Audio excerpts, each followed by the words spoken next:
Government needs to provide those savers with a reasonable return and ensure that these funds are safeguarded.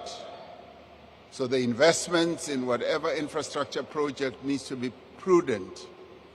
National Treasury amended Regulation 28 of the Pension Funds Act of 2022 to enable longer-term infrastructure investment by retirement funds is relevant here.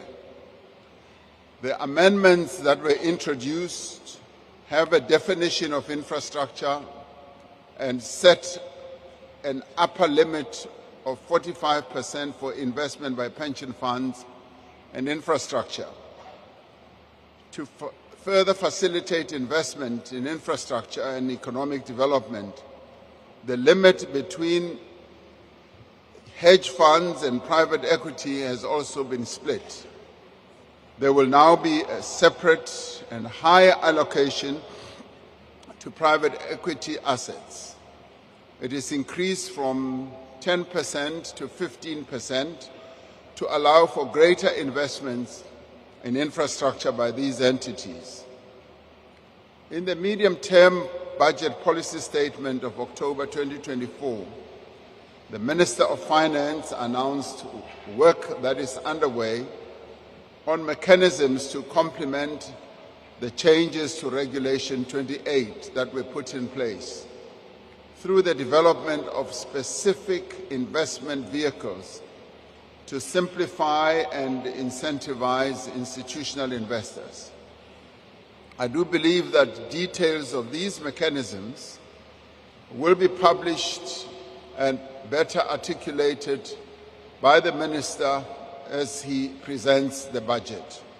Now, all this, Honourable Speaker, is happening to facilitate greater investment in infrastructure and to utilize both public and private financial resources to speed up investment in our infrastructure and to make sure that we do indeed have the financial resources to turn South Africa into a building site. And as it is now happening, it is unfolding, we can see the infrastructure spend increasing on an ongoing basis. And I do believe that it will continue doing so up to the level that is envisaged by our National Development Plan. So we are on a good roll in as far as infrastructure investment is concerned.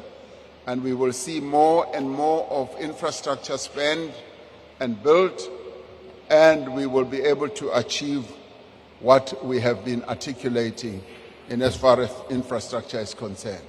Thank you, Honourable Speaker. Thank you, President. Honourable Ntuli.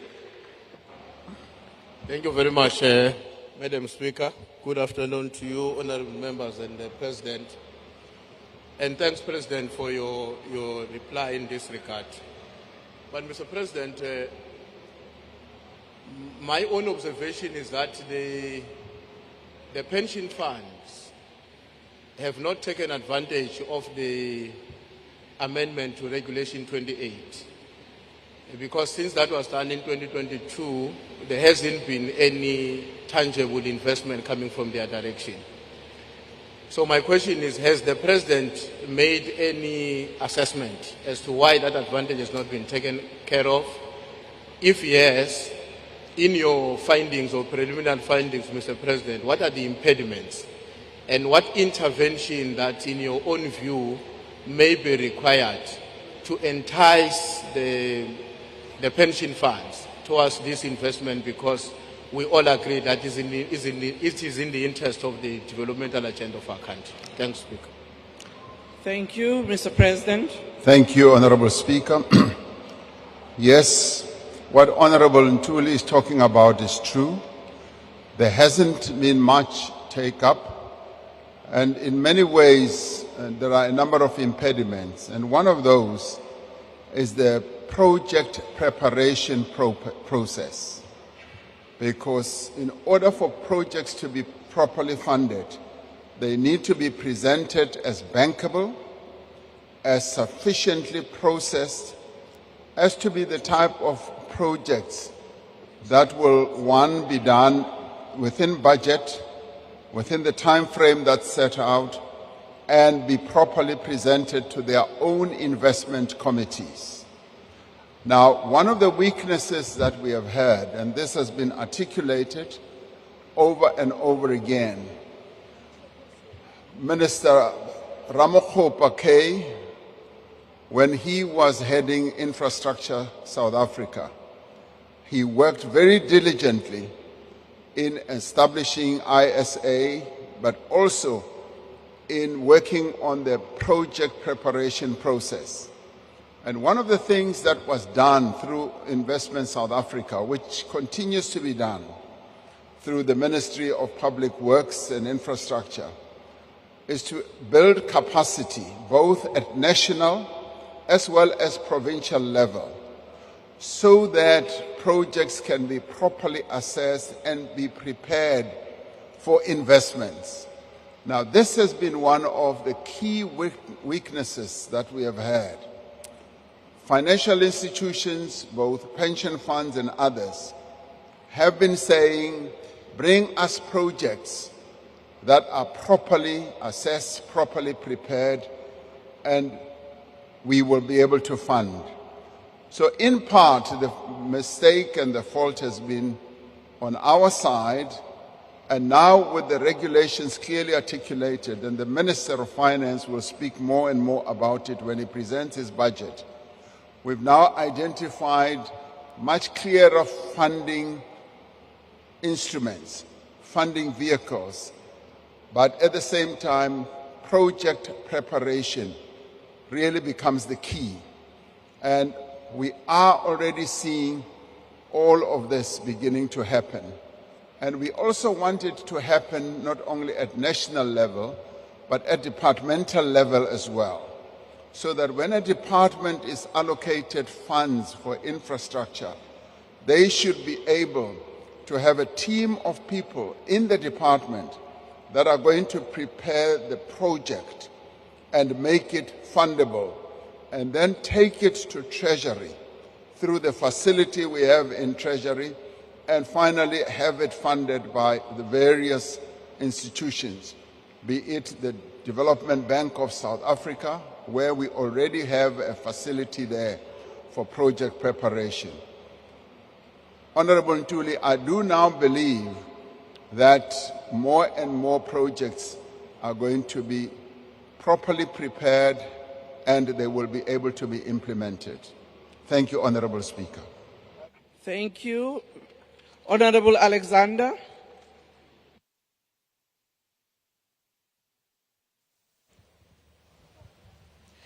Thank you.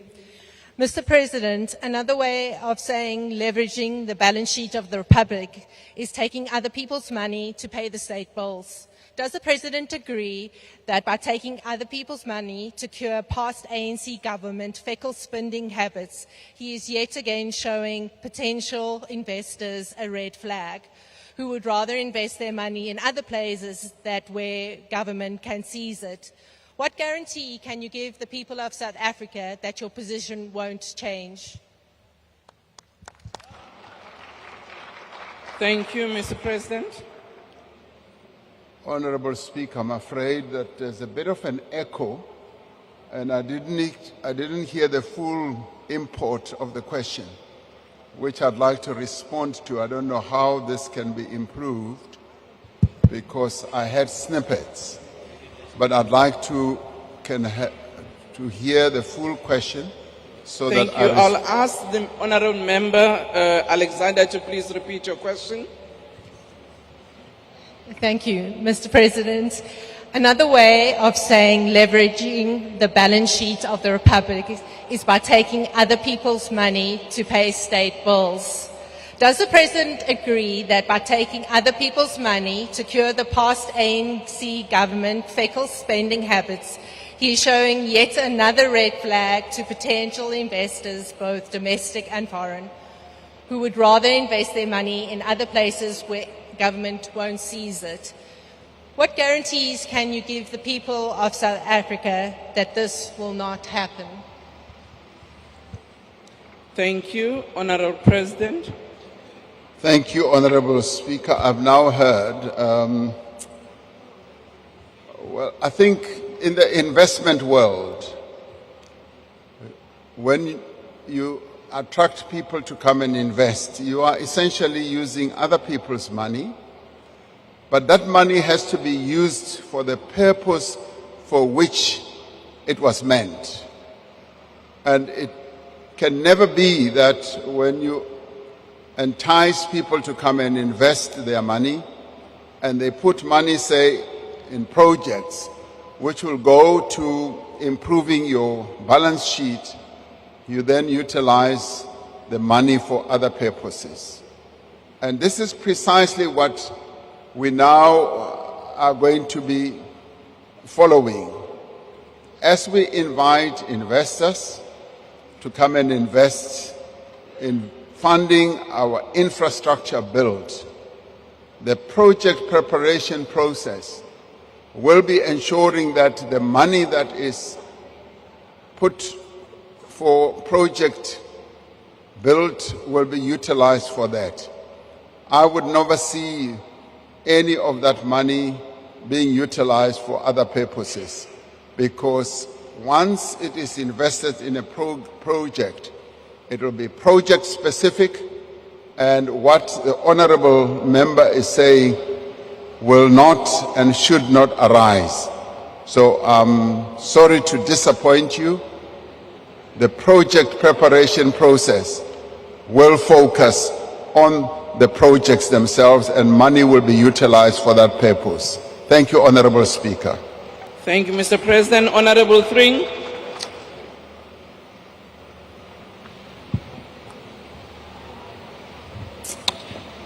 Thank you, Honorable Speaker. Mr. President, in your previous SONA addresses, you mentioned the need for structural change in our economy to address the numerous challenges our economy faces, including infrastructure challenges.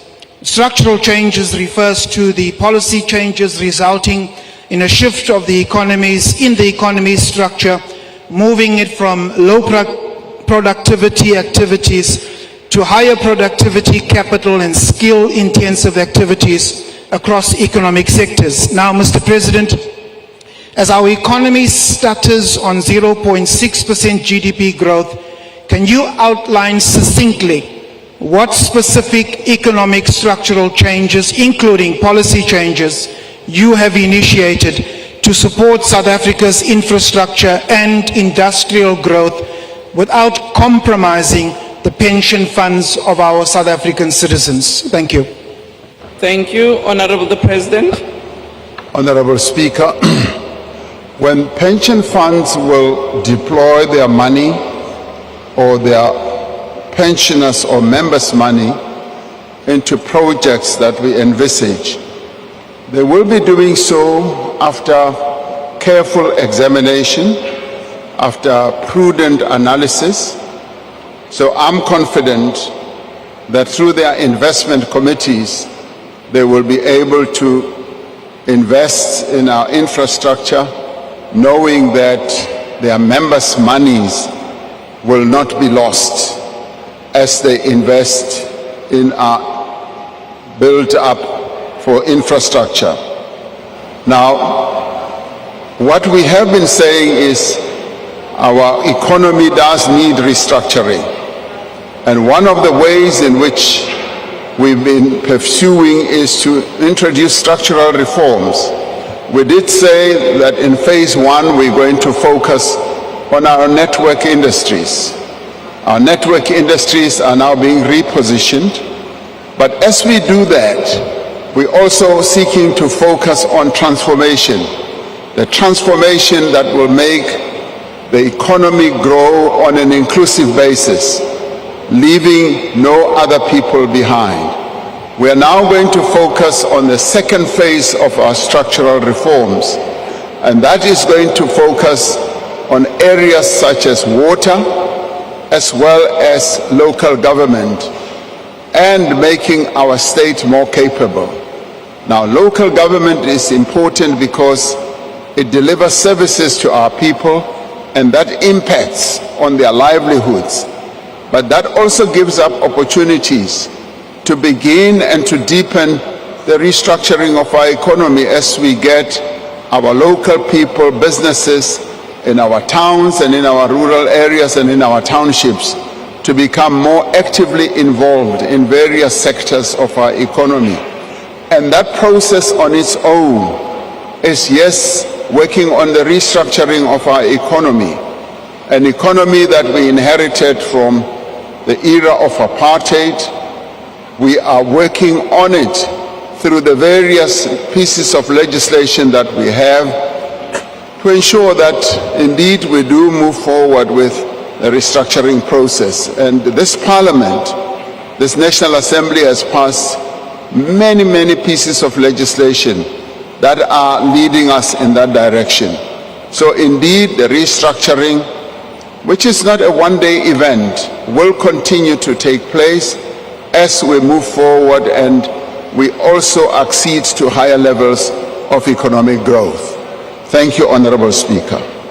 Thank you, Mr. President. Honorable M.A. Maimane.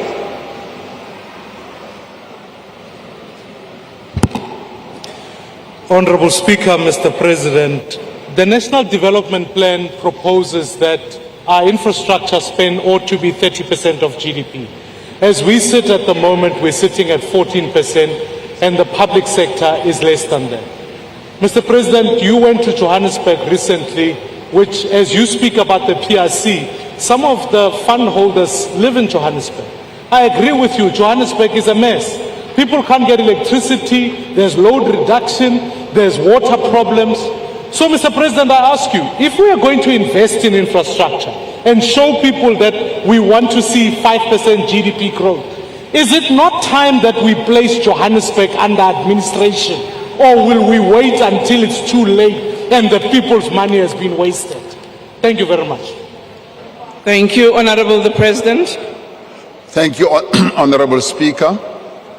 Yes, I did go to Johannesburg, and in our various interactions with a number of key role players in Johannesburg, we were able to find a way in which Johannesburg can be turned around.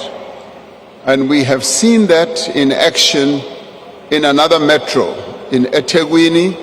eThekwini was also one of those metros that was just going downhill. And we were able to interact with various stakeholders, they being business, labor, civil society, local government, provincial government, and national government. And if you like, all those 5 key stakeholders were able to get together, fold their arms, and identify a number of areas in which they can work.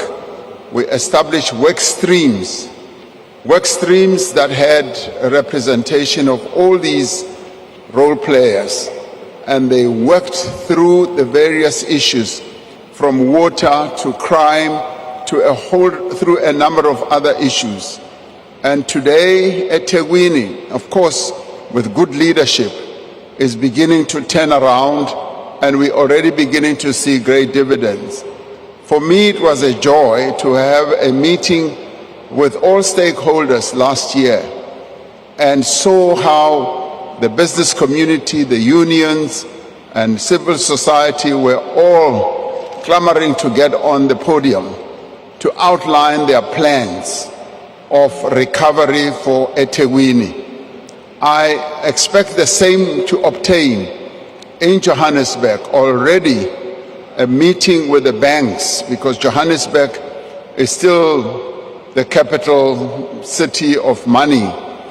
The banks themselves are very keen to work with our metro government there to revamp and to revive the city, but more importantly to make sure that service delivery is delivered in the way that our citizens or our residents in Johannesburg expect. So short of calling for administration, which can also be a very long legislative process. There is now a new energy that has been injected to all stakeholders, be it academics, be it young people. They all came together when I was there, and they committed themselves to working to turn Johannesburg around. And I do believe that Johannesburg will be turned around as all key stakeholders get together and work on specific areas of turnaround, and Johannesburg should be able to return to its former glory. Thank you, Honorable Speaker. Thank you, President. We now move to question number 2. Question number 2 has been asked by Honorable G. Michalakis. The question is about the measures the government has put in place to maintain a positive relationship with the United States of America towards growing the economy and creating jobs. Honorable President. Thank you, Honorable Speaker, honorable members. The United States of America remains a strategic as well as a historic partner to our country. South Africa maintains its active engagement with the United States through political, diplomatic, and economic channels. Soon after the establishment of the Government of National Unity last year, the Minister of International Relations and Cooperation, as well as the Minister and Deputy Minister of Trade, Industry and Competition, they all undertook official visits to Washington, D.C. for engagement with the administration. They also engaged with members of Congress, business people, as well as academia and think tanks in the United States. Now, following the election of President Trump in November last year, I had a telephone call with him as president-elect to congratulate him on his election and to reaffirm our own commitment as South Africa to strengthening relations between our two countries. Ambassador Ibrahim Rasool has recently been posted to Washington, D.C. for his second stint as our country's envoy to the United States. Ambassador Rasool is on the ground and briefs me almost every other day. He's on the ground with his team, engaging various stakeholders to underscore the importance of deepening economic, political, and cultural relations between these two historic partners, the United States and South Africa. We have taken note of an executive order on recent statements by the current United States administration about South Africa and aspects of our domestic and foreign policy. We have expressed concern about the mischaracterization of the situation in our country and certain of our laws and our foreign policy positions.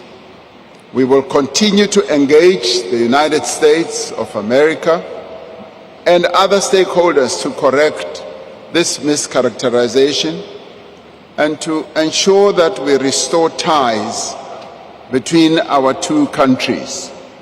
A lot of work is underway through various channels to ensure that the relationship is restored.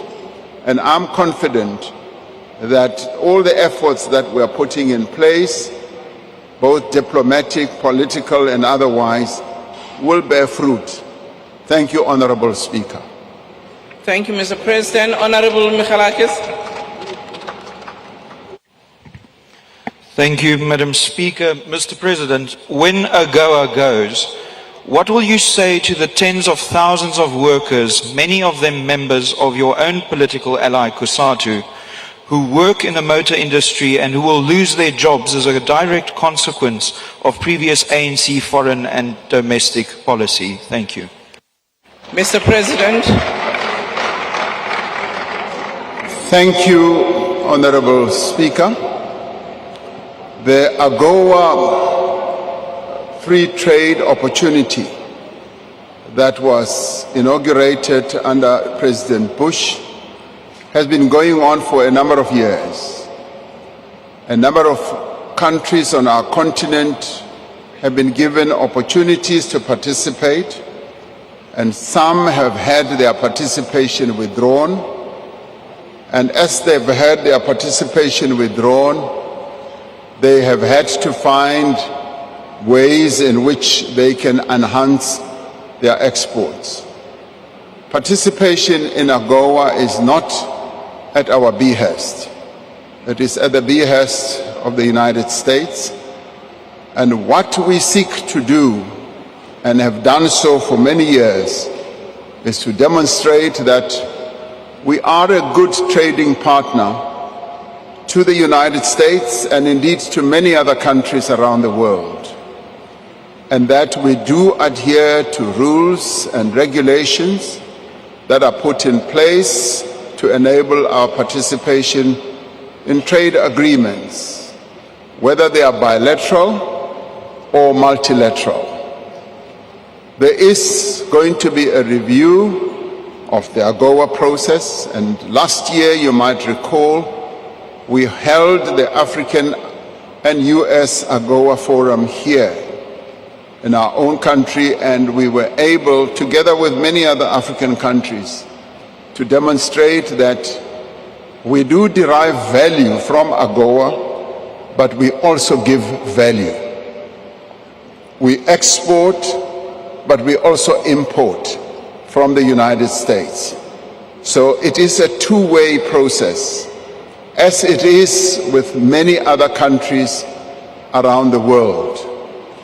As it is now, we continue not only in anticipation of an AGOA initiative, but we continue to expand our export market for a variety of goods around the world. And as we visit various countries, we do actively promote our own country so as to ensure that our reliance on various markets becomes a multiplicity of engagements. In a few days, the Deputy President will be going to Japan, and he will take with him a number of deputy ministers and ministers, and what they will be seeking to do is to open up more market space for South African goods in the East, and we will be doing so as well in a number of other visits in the Middle East, in the East. And as you know, China has become our biggest trading partner, and we want to sell more. And President Xi Jinping has been saying to us, we want to buy more goods from South Africa. And indeed, various other leaders in the Middle East have been saying precisely that. But we want to continue trading with the United States because we sell minerals, we sell vehicles, we sell agricultural products to them. So we do not take the opportunity that we have, as it is called, Africa Growth Opportunity Initiative.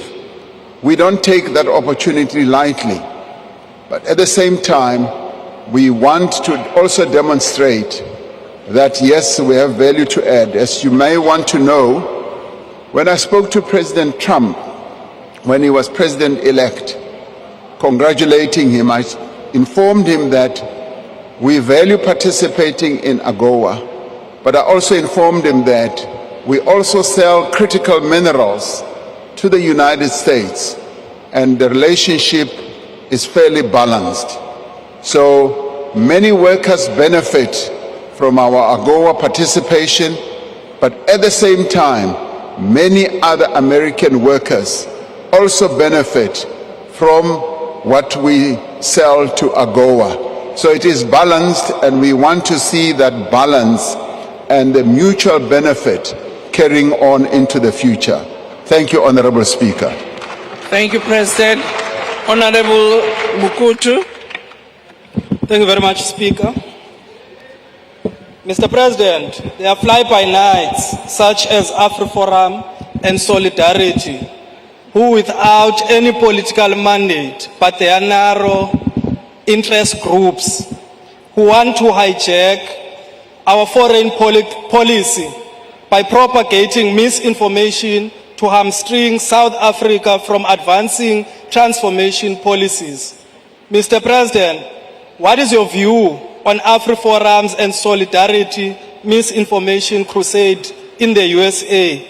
And do you think their actions are treasonous? Thank you. Honorable President. Thank you, Honorable Speaker. I have expressed my concern and my disappointment at what AfriForum and Solidarity have been doing in spreading misinformation about their own country in the United States. And I regard that as being non-patriotic, because when you are a patriot of a country, the best you do is to resolve the problems or issues you have in country rather than begin to damage the sovereignty of your country by running off to other countries and expecting them to take action against your own country. Because in part, through what they have done, they have instigated the action that is now being taken against the people of South Africa. And the fact whether that is treasonous or not is a matter that obviously our law enforcement agencies need to look at.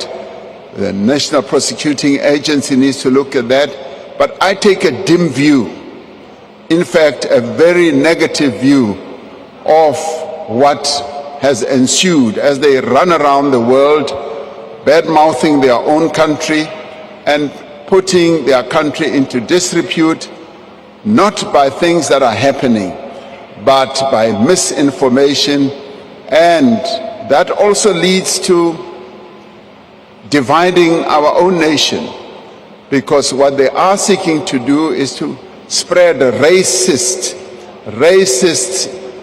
statements about their own country, when we are involved in building a nation out of the throes of a very divided situation that we suffered under. So I am hugely disappointed and take a dim view of what AfriForum and Solidarity have done. Thank you, President. The next question will be asked by Honorable Douglas. Thank you, Honorable Speaker. Many American corporations operating in South Africa dominate key economic sectors such as mining, finance, and technology, often benefiting foreign shareholders more than local workers. Furthermore, South Africa is vulnerable to US dollar fluctuations, with over 70% of our trade conducted in US dollars.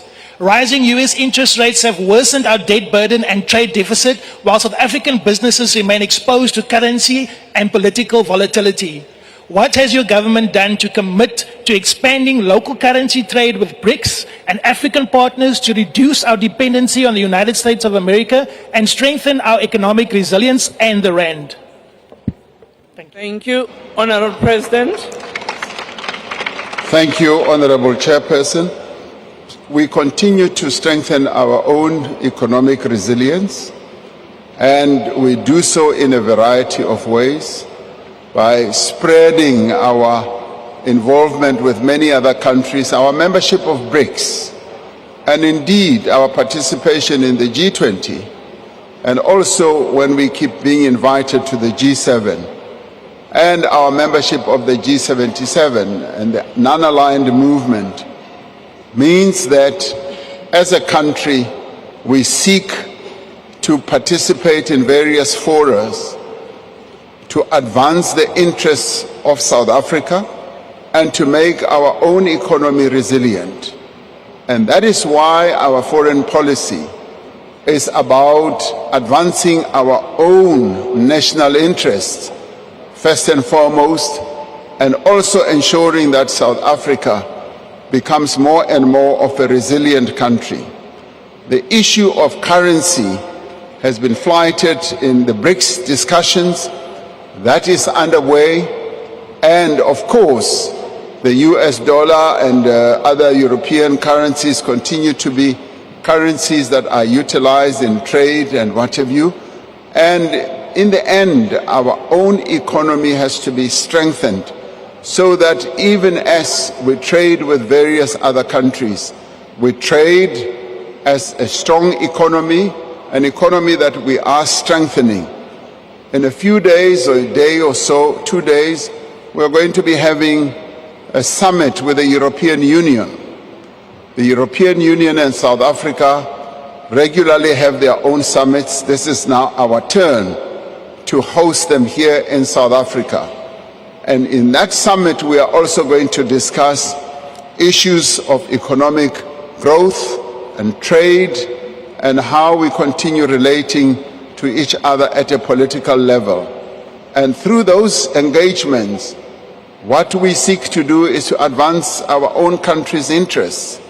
And what we also seek to do is to be seen as a partner of equal value, a sovereign country, a country that is proud of what it stands for in the world. And for us to have the whole of Europe coming to South Africa to engage with us is something that we need to recognize and to value. And this will be a forerunner to us hosting the G20 in November this year, where we will be bringing more countries to South Africa to interface with us and the rest of our continent on the interests that we seek to promote. Thank you, Honorable Speaker. Thank you, Honorable President. Honorable Throlip. Honorable Speaker, some members in this Parliament, including ANC ministers, believe that we can exist in splendid isolation from the United States. The fact that our country cannot break through the 1% economic growth rate, whereas sub-Saharan countries are growing at 4.2% and other developing countries are growing at 3.6%, I assume that you recognized this when you said at your SONA that you'd be dispatching forthwith envoy delegations to the USA and the rest of the world. Not only have you been beaten to this by self-appointed envoys, and your Deputy Secretary General this weekend said that there's no need yet to send envoys to the USA. Mongameli, uthepa uzimisele ukuba singohlukana neAmelika singazamanga ukuxoxa nabo malunga isikhohlakalo sabo malunga ilizwe lethu. Thank you, Honorable President. Honorable Speaker, yes, indeed, I did say that we will be sending envoys and delegations not only to the United States but to various parts of our continent as well as the world. That is still our intention. And when it comes, for instance, to Europe, we will be having Europe coming here. So right now there's no need for us to send envoys to Europe. They will be here. The President of the European Union and the President of the European Commission and others of their leaders will be here. And we are going to have good exchanges on a variety of issues that we would have wanted to exchange with them. When it comes to our continent, we continue to engage with our sister countries through the African Union and through the joint sessions of the economic communities on our continent, and we will continue through the various envoys that we have to engage. When it comes, for instance, to other countries like China and others, we've had the opportunity to also engage with them during the G20 occasions or summits that involve foreign ministers and finance ministers. So our engagements continue, and our Minister of International Relations and Cooperation continues together with his deputy ministers to travel around the world. when it comes, say, for instance, to the United States, no, we have not been beaten to it. We've been in very good preparation. And the counsel that we got, which is very useful counsel from a number of quarters, is yes, the United States is now in a milieu of being very transactional. They would like to see what transaction can be crafted with any country that they interact with. And that process is underway through our various departments, and in time I will be able to send the envoys that should go, and they will be going under the rubric of advancing our foreign policy. Foreign policy is the preserve of the executive. Other people who keep going hither and thither, in the end, do not represent South Africa. South Africa is represented by the executive of South Africa. So be rest assured, we will be following through. The mandate we have in terms of our constitution is to ensure that what we do in relation to other countries advances the interests of South Africa. And the executive that I lead will be doing so. So be rest assured, ungothuki sizawulandela yonke into efanele ukuthi ilandelwe, Honorable Trolip. Musuhlala apho ungangcazela uthukile. Ungoyiki sizayilungisa lento. Enkosi. Enkosi Mongameli, sizawuqhuba ngoku siye embuzweni wesithathu. Question number 3 has been asked by Honorable the Leader of Opposition.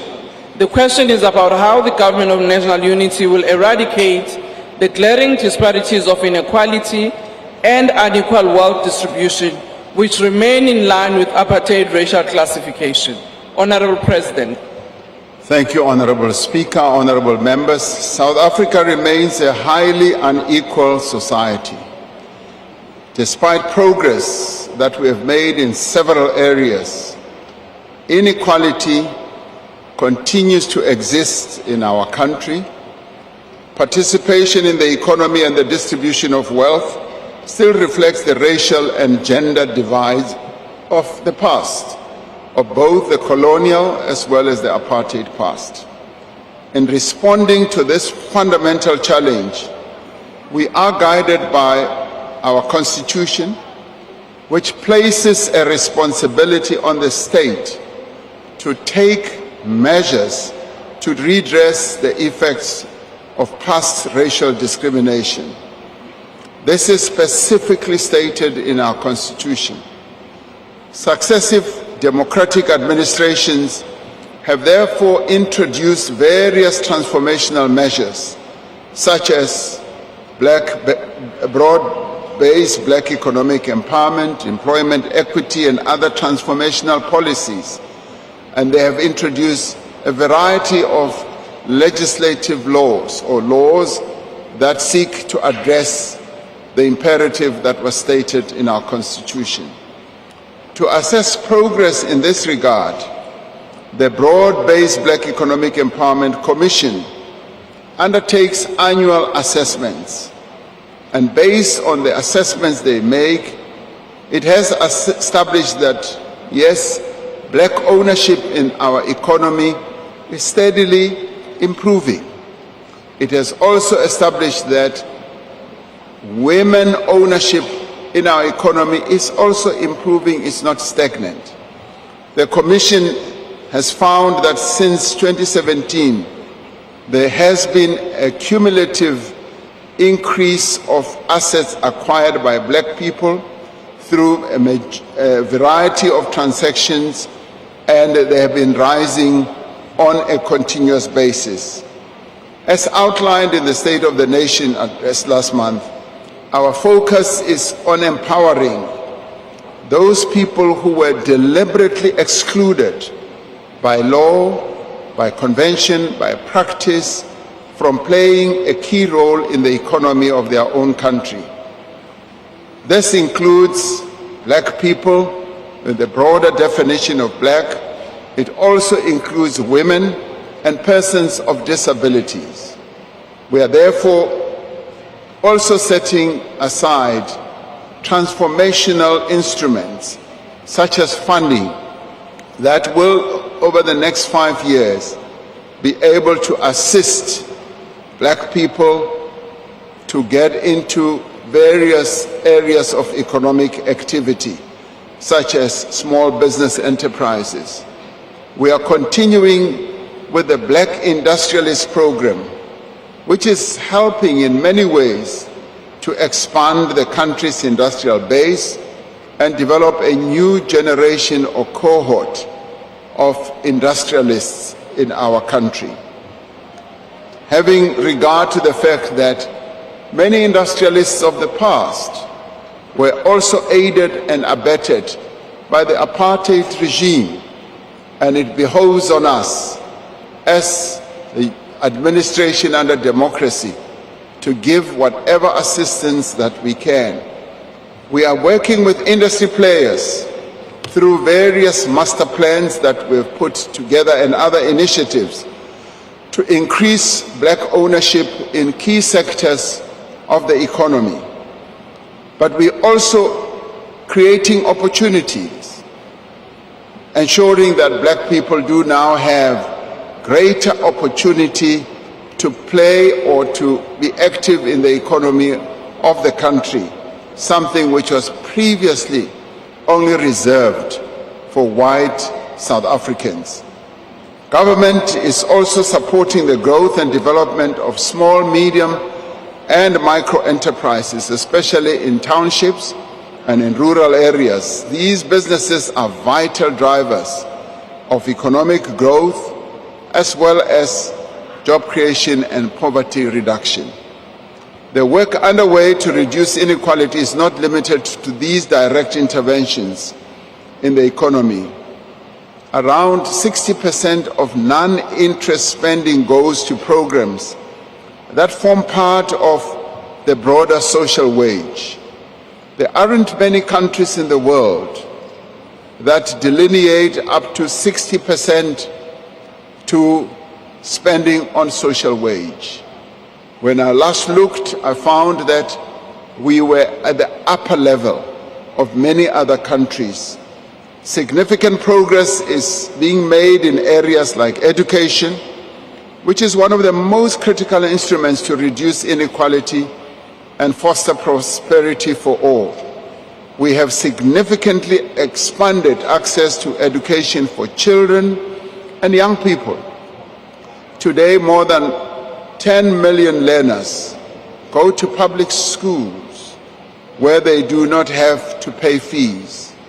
Last year, over 900 students from poor and working class backgrounds received funding to study at universities and colleges, and I think this year it will top even 1 million.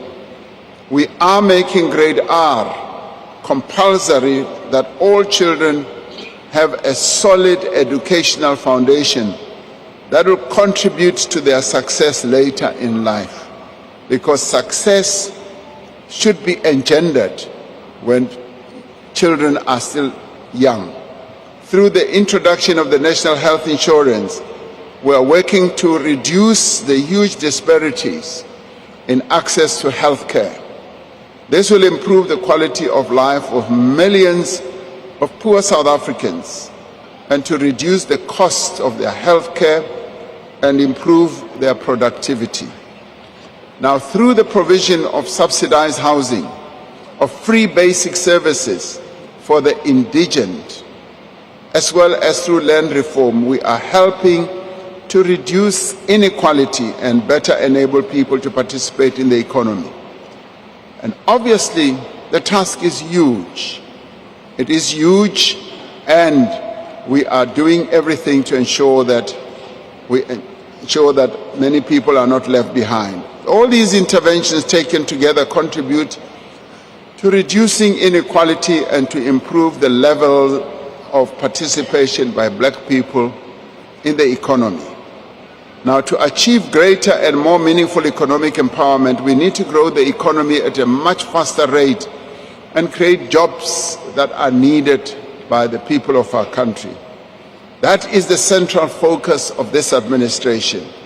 That is why even in the statement of intent signed to by the 10 political parties that participate in the government of national unity, the very first priority is about growing our economy and creating jobs.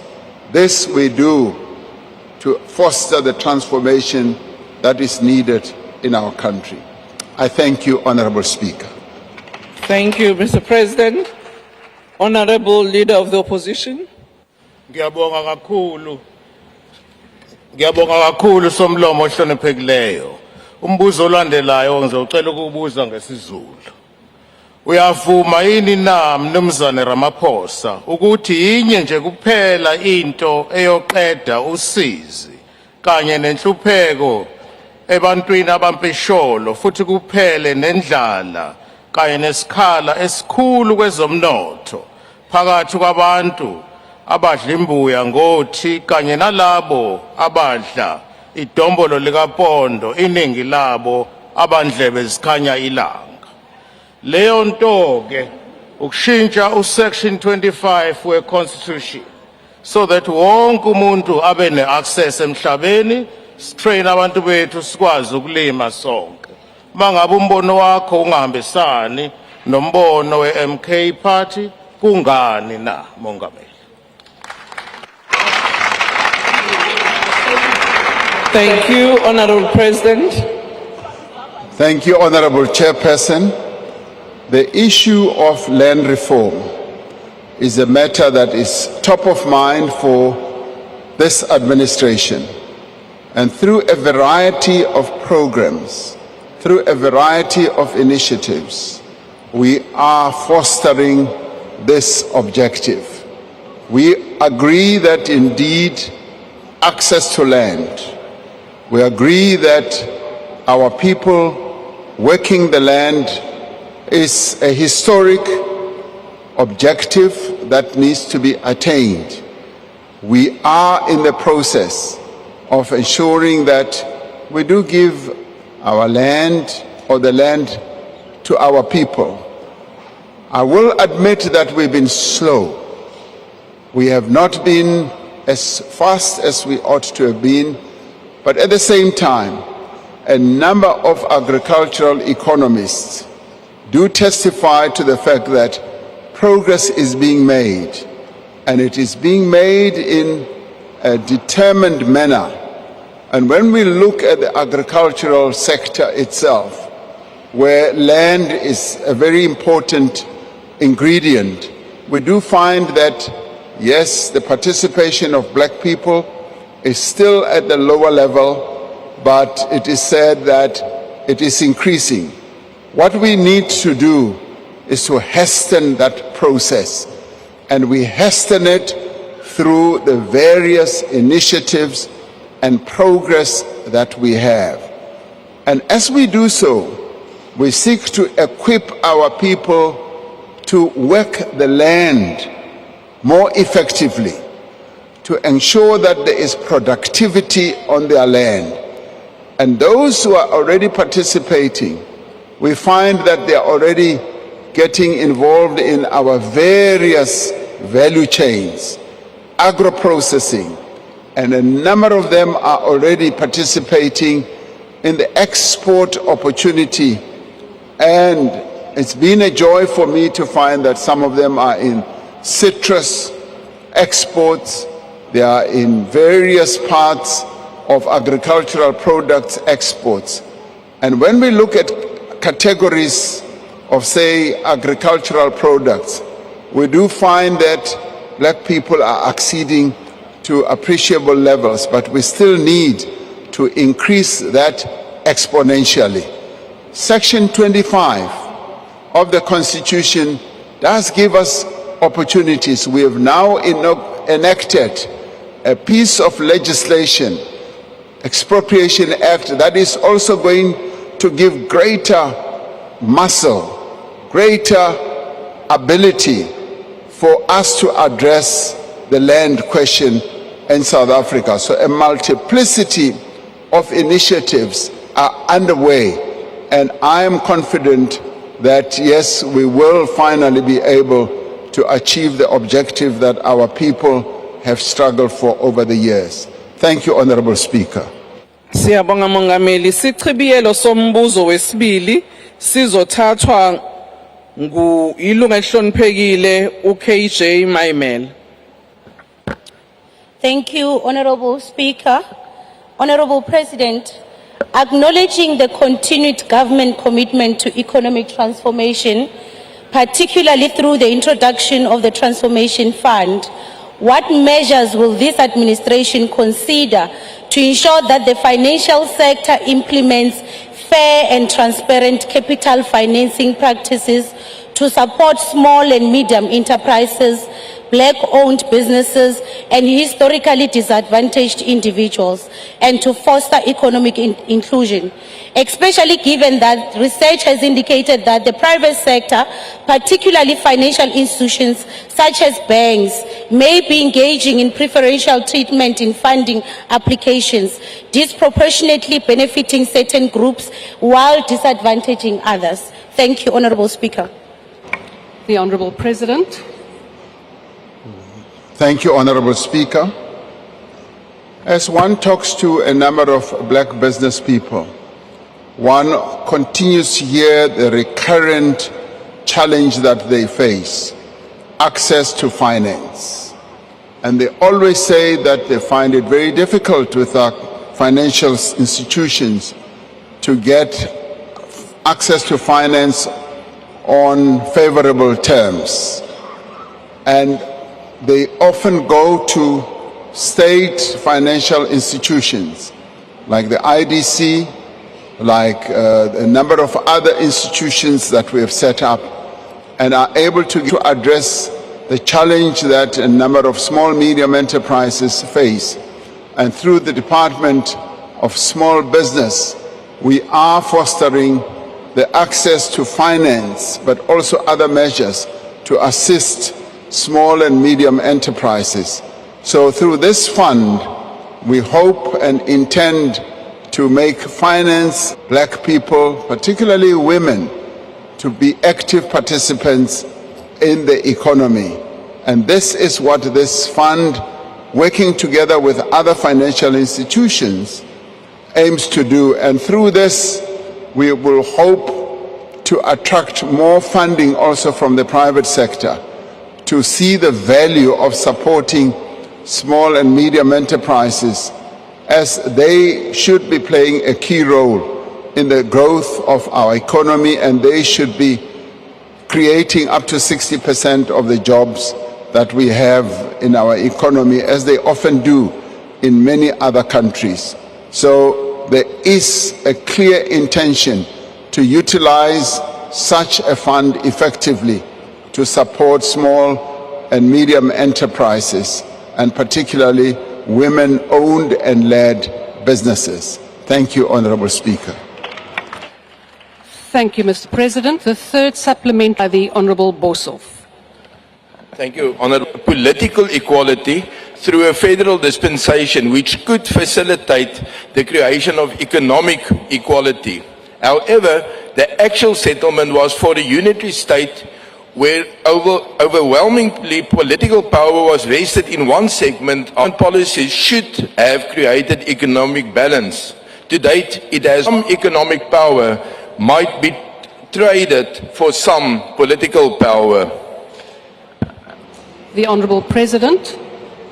The issue of a federal political dispensation was addressed extensively ahead of the dawn of democracy in our country, and in the end it was found that a unitary state would be more of the best way to move forward.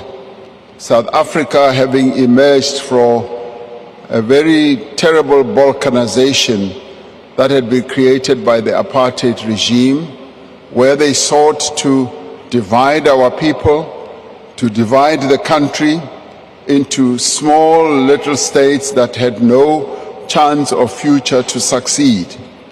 The unitary state idea or notion was found to be the best, where we would be able to create a nation that is united, that we would be able to create a country that would work together to advance the interests of all. And it's interesting that you should talk about the divide that still exists between those who have economic power and those who don't. Political power is spread.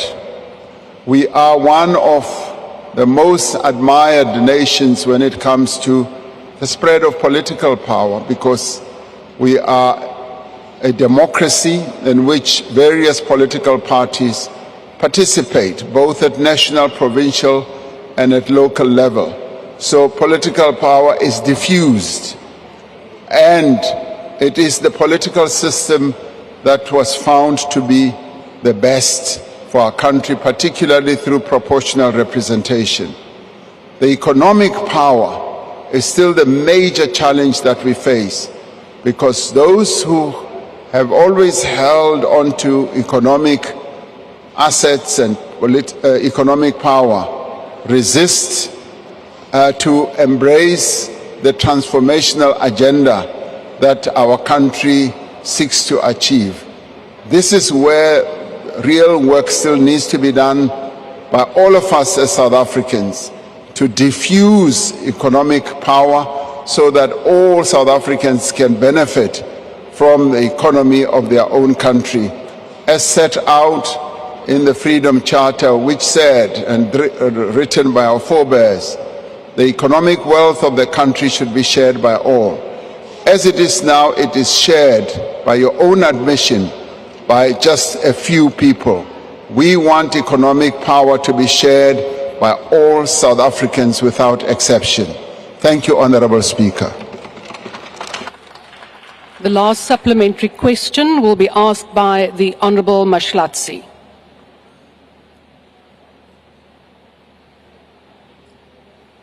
The Honourable Mashlatsi. It does seem that the Honourable Member is not in the chamber, and we will therefore proceed, Mr. President. Question number 4 has been asked by the Honourable Chabane. The question is about the current status of the process of the unconditional ceasefire and cessation of hostilities in the Democratic Republic of the Congo. The Honourable President. Thank you, Honourable Deputy Speaker.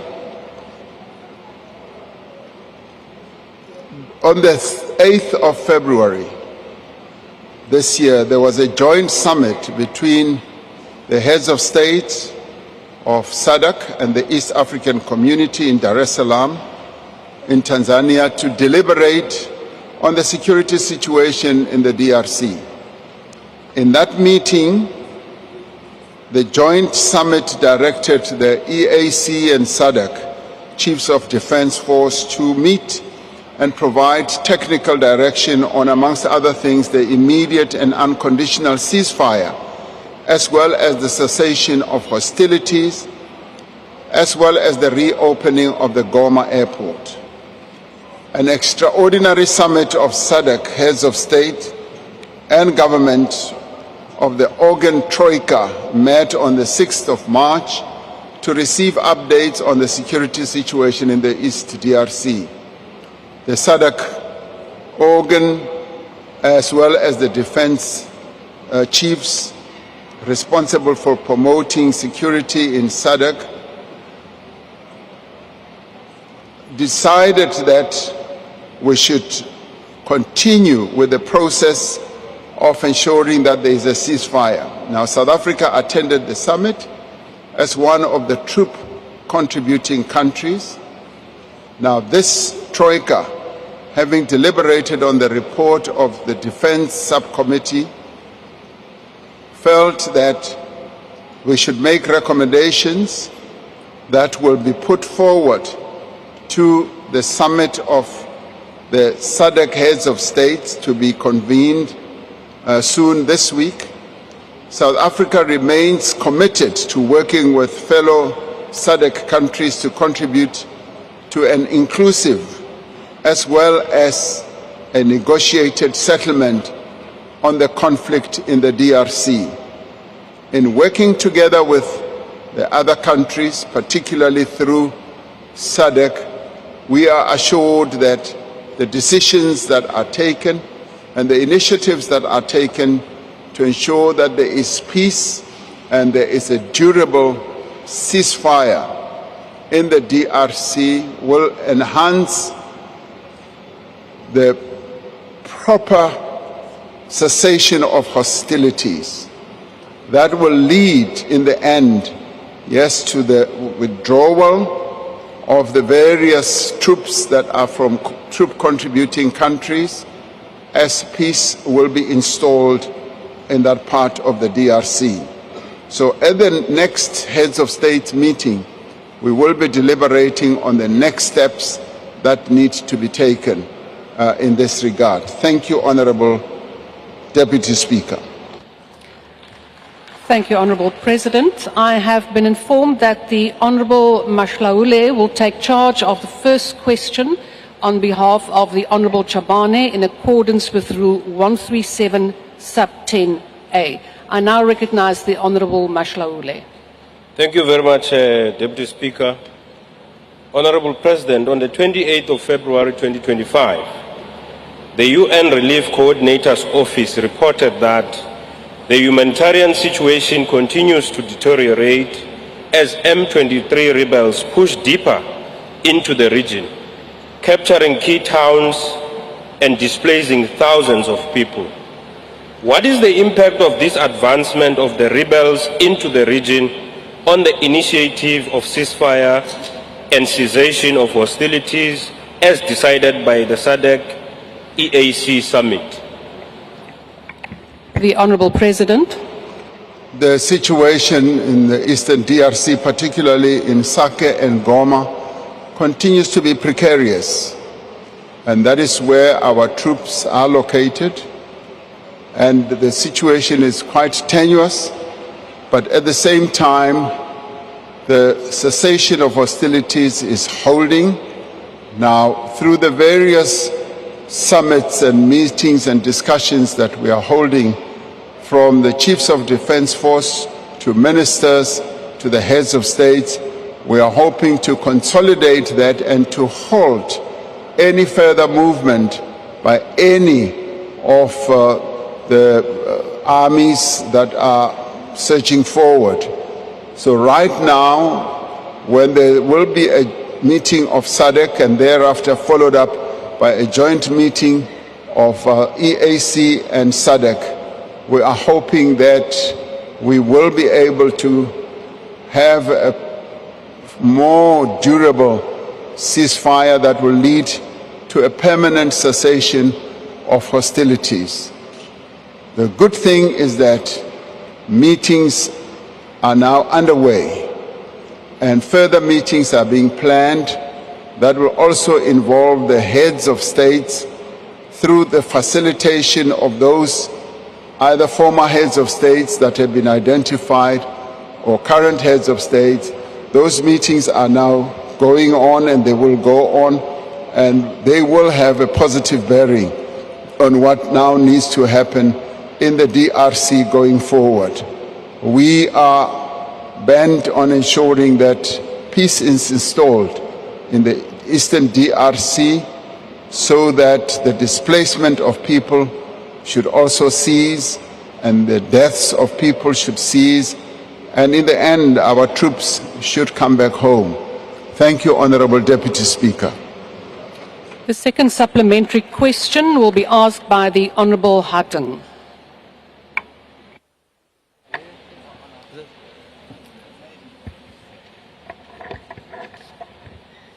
Honourable Deputy Speaker, the President ordered our troops to deploy as the major component of the SAMI DRC mission in the DRC to support the armed forces of the DRC, the FADRC, to neutralize M23 and other negative groups. However, from the January the 23rd to the 25th, a major incident happened. Our troops, after fierce fighting, were neutralized by M23 and are encircled by M23 and without any logistical support whatsoever. They are at the mercy of M23. The FADRC abandoned us. The Malawian forces are withdrawing, and the Tanzanian forces, the other component of the SAMI DRC mission, is nowhere to be found. So, may I add that any escalation in this stage in North Kivu... Honourable Hutton, your time is running out. Let me then put the question, Honourable President.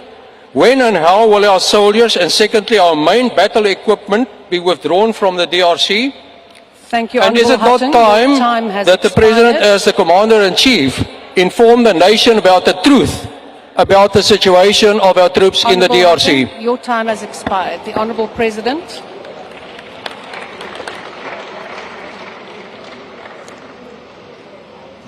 From what I think I heard, as Honorable Hatting had run out of his time, yes, information has been presented by our Minister of Defense on the situation of our troops. They are located in Sake and in Goma, and as I said, they are in quite a precarious situation right now. But as it is, the peace is holding. The troops, much as they are just located at the airport, they are not being fired on, and in Goma there is a sense of peace, and we want to consolidate that. And the discussions that are ongoing now are aimed at ensuring that we have a durable, as I said, a cessation of hostilities. Yes, facing all these challenges has meant that we have to be in discussion with the various other armies in the area, including the M23, about a variety of issues, including logistics, the movement, so for instance, of food stuff or food supplies, and indeed the provision of water and electricity. So all that has been happening on an interactive basis. And a peace that should now be fully consolidated is in the offing. And we are hopeful that once that has ensued, we will be able to indeed get our troops back home, as the other nations also yearn for the end of hostilities, so that their own troops should go home. Thank you, Honourable Deputy Speaker. The third supplementary, Honourable Manyi. Honourable President, you may take your seat, please. There is a point of order. Honourable Manyi. Thank you, Deputy Speaker. Deputy Speaker, the point of order, or rather clarification, is on you. Whether will you give the other members the same dispensation of speaking past their time? Because the questioner had gone past his time and you were graceful to him. Will you be graceful to everyone? Thank you. Yes, Honourable Manyi, I will try to be graceful when it is necessary and required. Honourable President, we will proceed. The third supplementary question will be asked by the Honourable Matiase. Thank you so much, Deputy Speaker. Mr. President, the tragic resolution which gives chiefs and generals of the defense the authority to provide direction in the conflict in the Eastern DRC is an abdication of responsibility and surrendering political and diplomatic responsibilities of SADC heads of states to an unelected military officials. How is this resolution advancing the AU Agenda 2063, which commits to the silencing of guns and ending all wars, conflict, and prevent genocide by 2030? Mr. President, how do you intend to handle and deal with a belligerent, intransigent President Kagame, who openly challenged you to go into a battlefield, and we seem not to be willing to go there, and yet you are still keeping our soldiers, sons and daughters, in the battlefield. We want answers to these questions, Mr. President. The Honourable President. Thank you, Honourable Deputy Speaker. The matter of silencing the guns on the African continent is a matter that is being handled by the African Union. And as it is now, the conflict in the DRC is also being handled by the African Union. And in this regard, the chairperson of the African Union, who happens to be President Lorenzo of Angola, is also one of the key facilitators in ensuring that this conflict does come to an end. He, as the leader of the facilitators to bring this conflict to an end, continues to be preoccupied with how best he can bring together the warring parties, those countries that are involved, as well as those non-state actors that are involved in this conflict together. One of the things that we were able to succeed in doing in terms of the decisions that were taken by the heads of states is to say that this conflict in the end can only be resolved through negotiations and not on the field of battle. And that in the end we should bring state actors as well as non-state actors together in a joint process of negotiation. That in itself has been a good outcome. We now need to ensure that it is put into true effect, that state actors, as in the various countries that are affected by this conflict, as well as non-state actors, as regards the various army groups that are involved, should be brought together to find a permanent peace. We as South Africa have been saying that in the end we want a negotiated settlement, and that in itself will be a precursor to ensuring that we have a cessation of hostilities, and in the end our troops do come back home. Thank you, Honourable Chairperson. The last supplementary question will be asked by the Honourable Adams. Thank you, Speaker. Mr. President, I was in the Eastern Cape yesterday. I witnessed entire shopping centres without a single coloured working in it. It's as concerning to me as what's happening in the East DRC. But on to the question, President. In September of 2024, was the head of the Israeli Mossad, Mr. David Barnier, in this country? Is there record of his visit? And did you meet with him? This country has taken a firm stance on Israel. Did you go against the national conscience? Thank you. The Honourable President. In fostering peace in all conflicts around the world, we as South Africa have said that we will be willing to engage with those who are interested in ensuring that there's peace, even at times when they may seem not to be interested. We as a peacemaking country, and we've been involved in various initiatives of peacemaking, even in the Israeli-Palestinian conflict, we have said repeatedly that we are as a country willing and able to contribute to peacemaking, and we are also on record as having said that even to government leaders in that country, as well as to Palestinian leaders.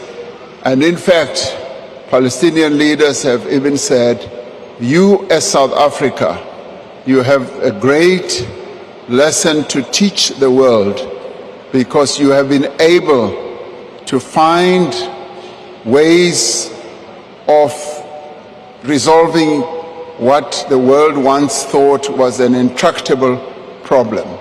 So we do meet with a variety of people, a variety of actors. Even in conflict situations, we do extend our message, and our message is very clear and simple. Peace can be fostered through negotiations. Peace can be found when people of different views get together to negotiate, to find a solution. And in this role, we've never been one-sided. We've always been on the side of our values, our principles, and we've always stuck to that. In a number of cases, there has been great success. In a number of others, there's been slowness in getting to that situation. Soon, we will be upping our own participation and involvement in helping to resolve or participate or contribute rather, best to say contribute, to the conflict that is taking place far away from our land in Ukraine and Russia.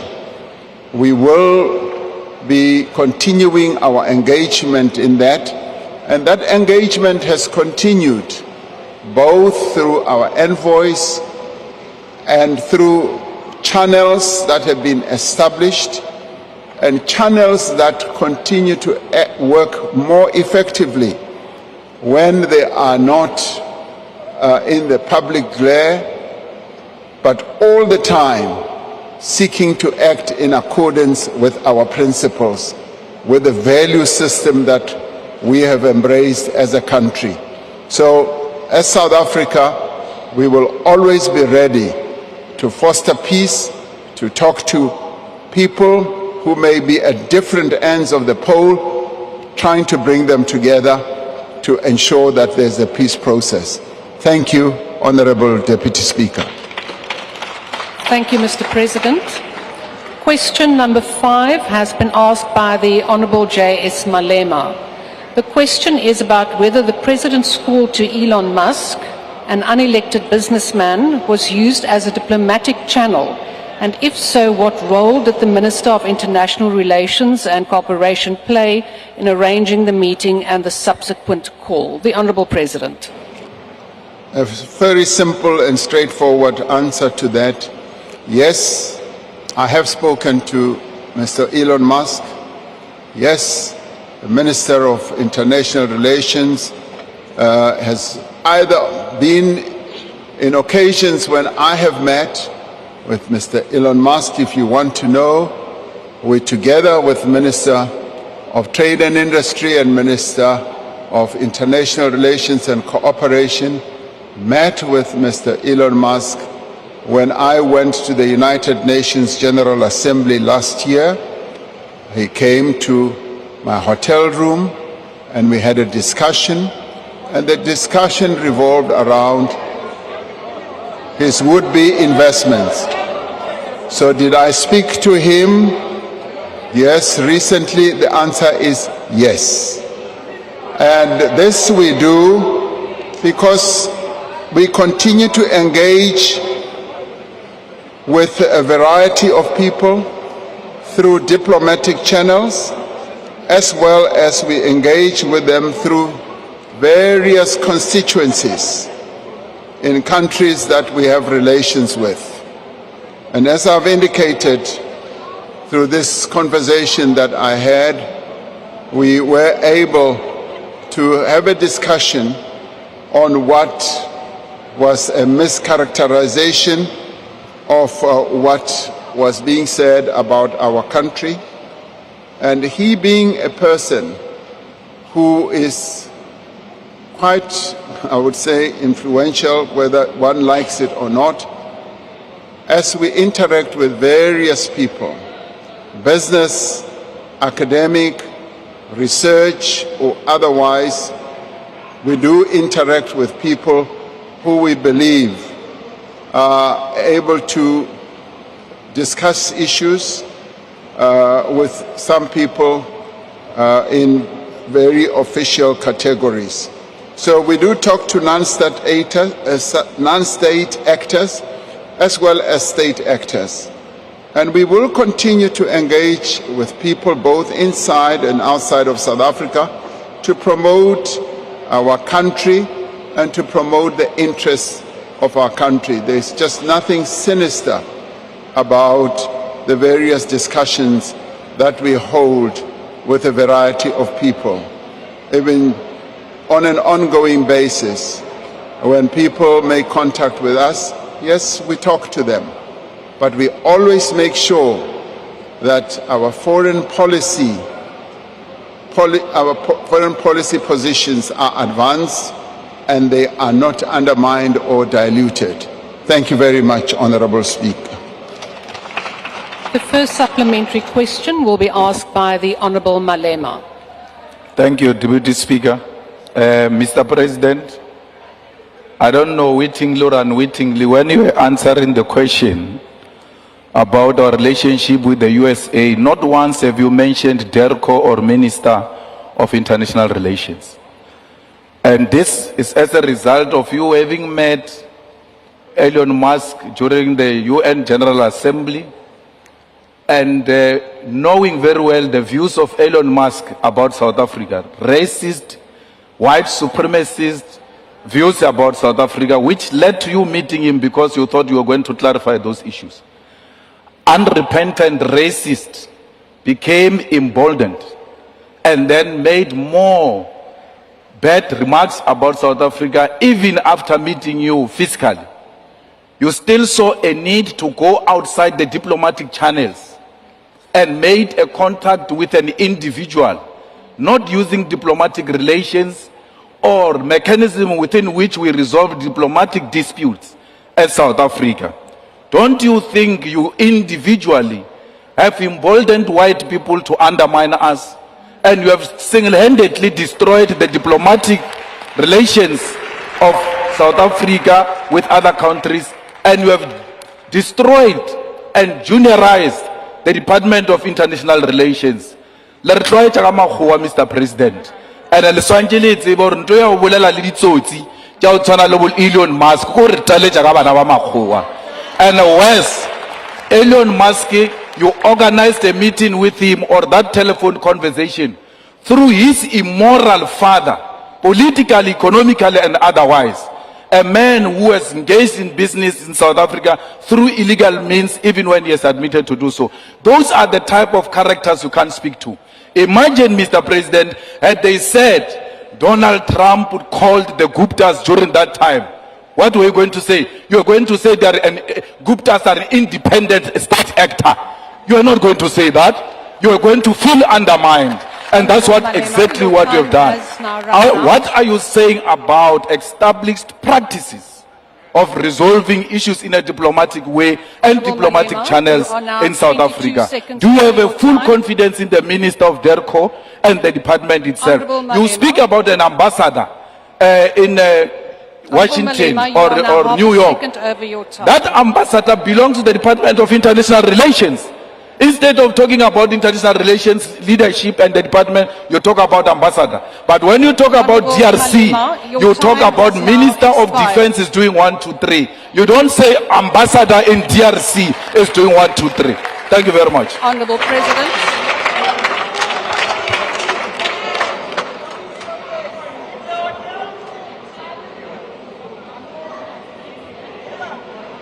Honourable President. Please proceed. Yes, please. I was waiting for you to give me the cue, Deputy Speaker, after that tirade.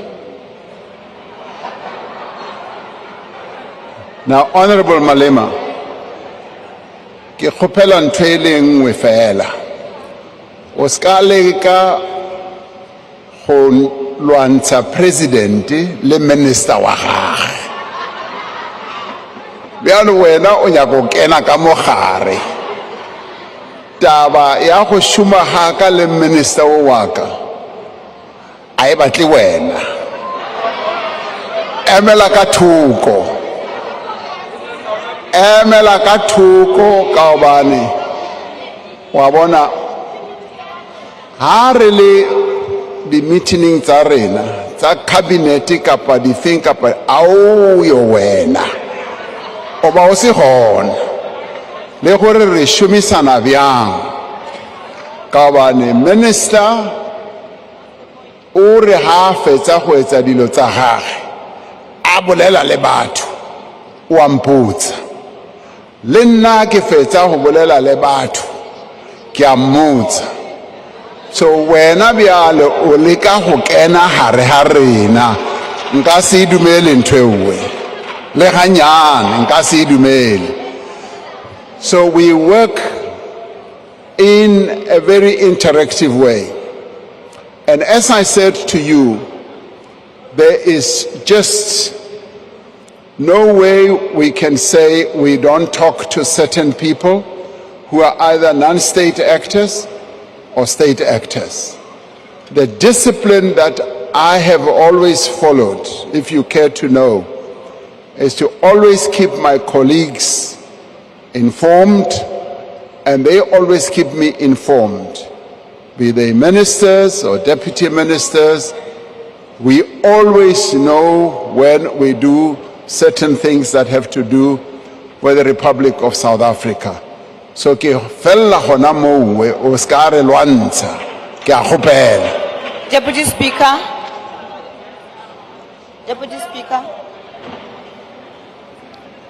Speaker.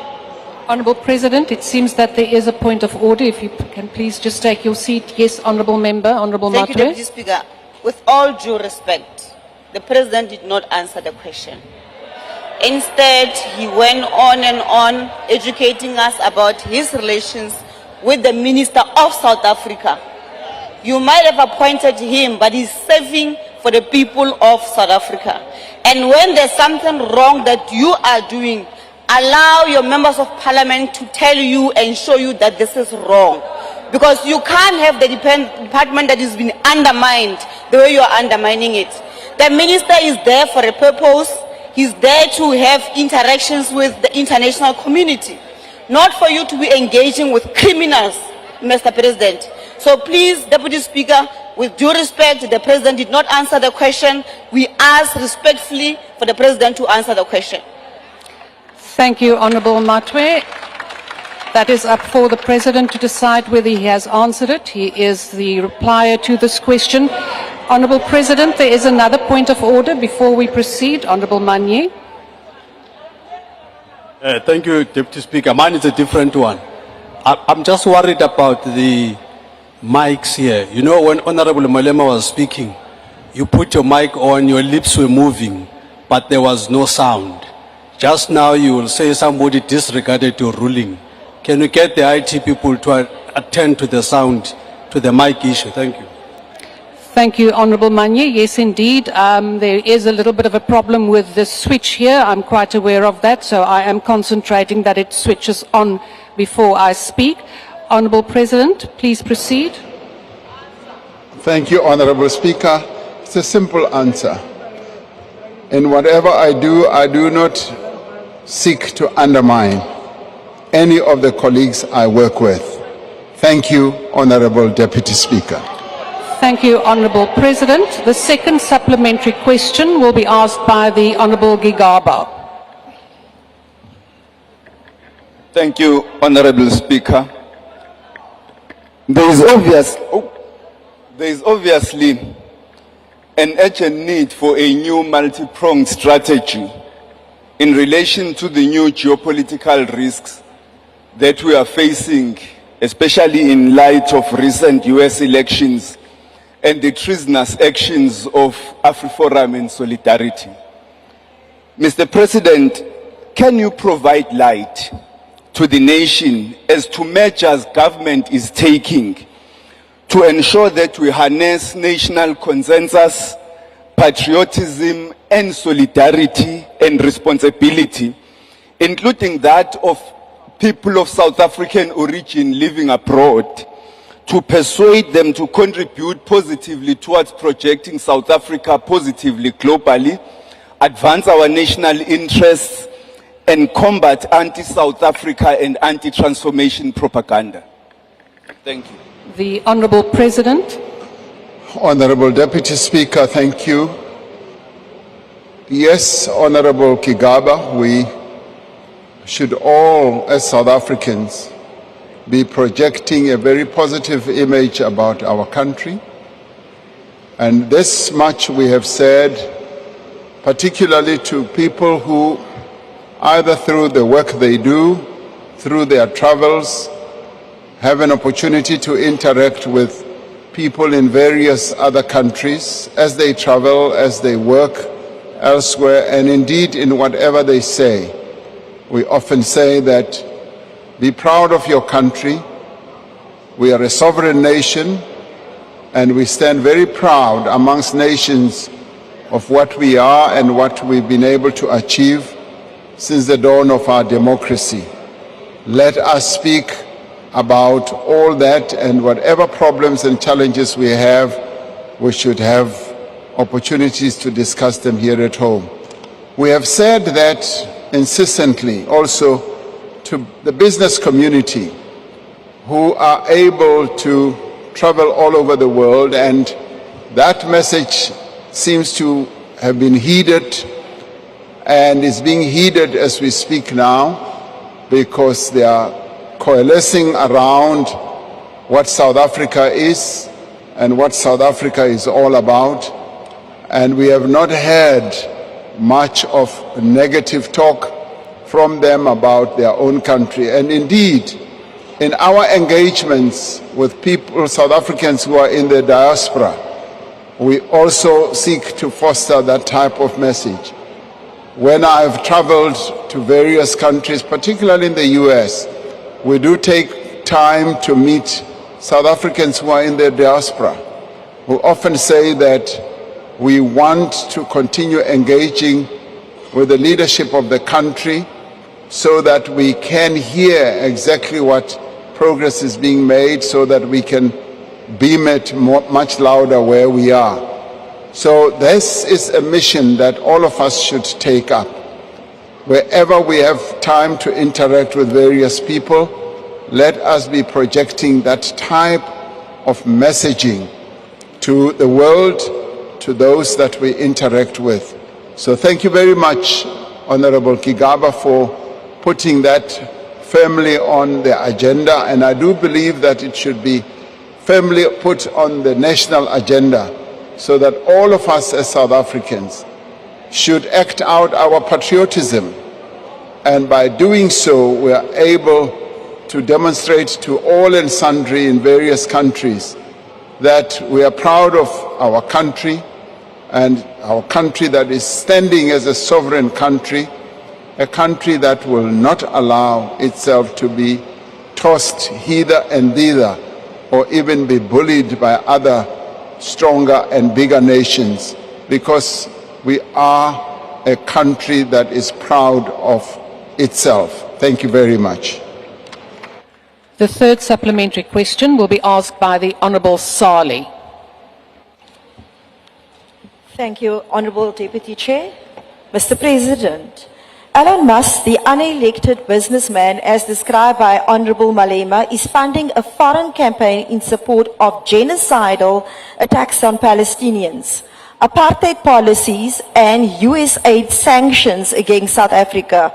We are a signatory to the International Convention on the Suppression of the Crime of Apartheid. When will our law, considering the relevant convention, be ratified, amended and domesticated and aligned to the convention, whereby prosecution of those supporting apartheid can be pursued, as well as consideration of revocation of citizenship of those supporting apartheid? I thank you. The Honourable President. Thank you, Honourable Speaker. The domestication of various conventions and various protocols that are adopted internationally is a matter that is processed through our various departments, particularly our Department of International Relations and Cooperation. So that is a matter that they address on a programmatic basis and bring forward to Cabinet and thereafter bring forward to Parliament. So this is one of a number that are eventually going to be brought forward to this Assembly as well. Thank you, Honourable Deputy Speaker. Thank you, Mr. President. The last supplementary question will be asked by the Honourable Kwankwa. Thank you very much, Speaker. President, as South Africa navigates the very complex and multifaceted aspects of the shifting geopolitical landscape, how do you intend to position South Africa in this shifting global political landscape? And two, whether you would consider, as a country, we would consider moving towards countries that are shouldering more global responsibilities in terms of leadership. Thank you. The Honourable President. Thank you, Honourable Deputy Speaker. Our foreign policy is guided by promoting our own interests as a country, also by human rights advocacy, and by ensuring that we have good, mutually beneficial relations with other countries in the world. And to this end, we will work with those countries and those institutions that seek to assist us or help us to achieve our objectives. And our objectives are just clearly stated. They are underpinned by the precepts of our Constitution and by the principles that we have embraced as part of our democratic outlook or architecture. And as we do this, we will seek to work with those who will advance those interests, and our approach will generally be a non-aligned approach. We are non-aligned, and that enables us to be able to interact with various countries in the world. We as a country see ourselves as a friend to all other countries in the world on a non-aligned basis, and that is why we belong to the non-aligned movement, and that is why we have chosen to belong to institutions or forums like BRICS. BRICS, that is a collection of countries, particularly in the global south, that seek to advance and promote each other's developmental goals or objectives. And in the United Nations, joining many other countries in the world, we stand proud as a nation amongst other nations, recognizing other nations and being respected by others, and we are able to advance our own national interests as we also respect other countries' national interests. So that is the trajectory that we have chosen for ourselves, and in many ways we are respected around the world, and we are always identified as a country that can contribute to the advancement of a number of priorities that face the world. When it comes to climate change, we've also been identified as a leading nation that has embraced the vagaries of climate change. When it comes to human rights, exactly the same. When it comes to the development issues, either developing infrastructure and developing the interests of vulnerable people, women and children, even on our continent, we are recognized as playing a key role. So in many ways, we are the go-to country, and we wear that badge with humility. We wear that badge with pride as well, knowing that we have a contribution to make. And the other important thing is South Africans who fly our country's flag in various institutions in the world, whether appointed or elected, do so with dignity, with humility, right from the United Nations through to our own continent, and all of them advancing the interests of South Africa and putting South Africa on the map and ensuring that the name of our country is well positioned. So we do this at the international level, acting to ensure that our foreign policy is in line with the dictates of our Constitution. And we are very proud to be where we are internationally. Thank you very much, Honorable Deputy Speaker. Thank you, Mr. President. The last question has been asked by the Honourable Hadebe. The question is about how the government plans to ensure its new graduate recruitment scheme is inclusive, merit-based and effective in improving the public sector's efficiency and service delivery, and what measures have been implemented to ensure that the scheme is effectively integrated into government departments and state-owned enterprises. The Honourable President. Thank you, Honourable Deputy Speaker.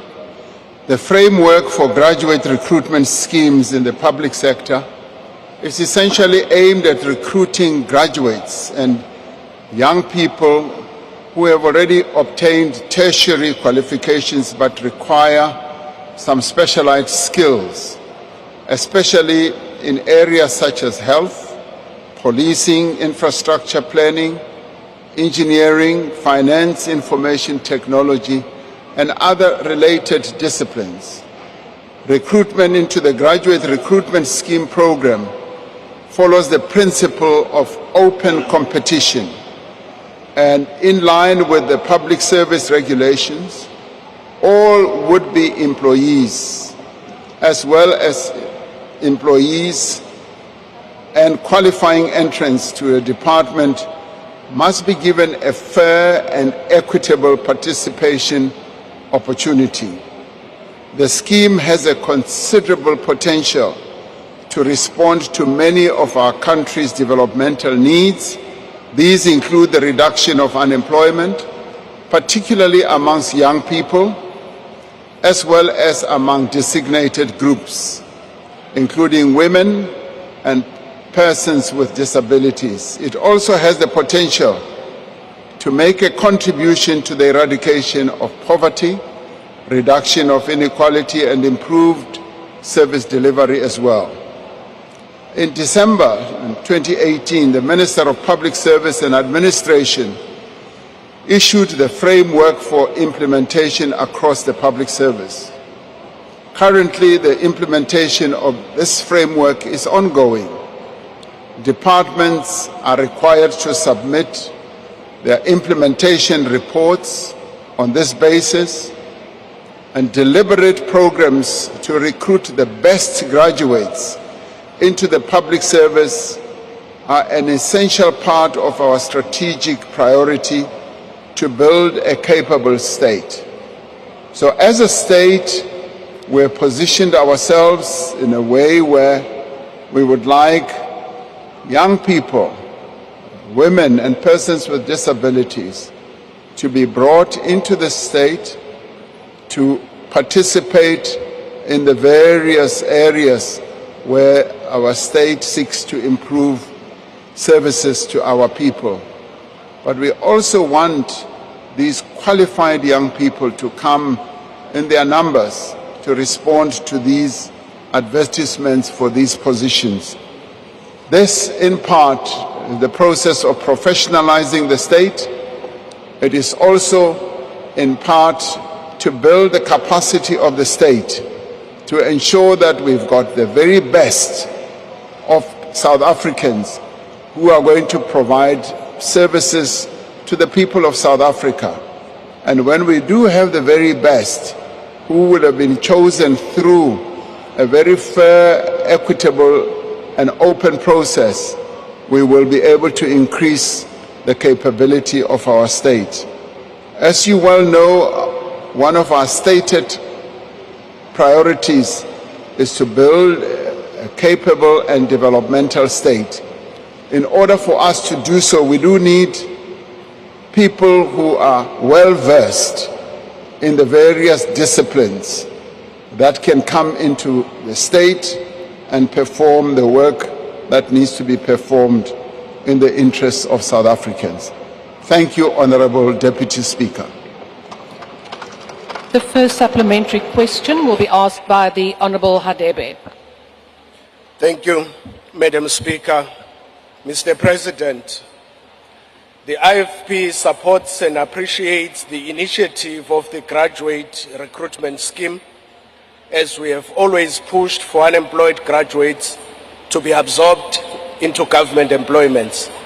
Considering this, Honourable President, how will the government ensure that the placement of graduates under the graduate recruitment scheme is sustained beyond initial phase, ensuring long-term career growth and contribution to the public sector?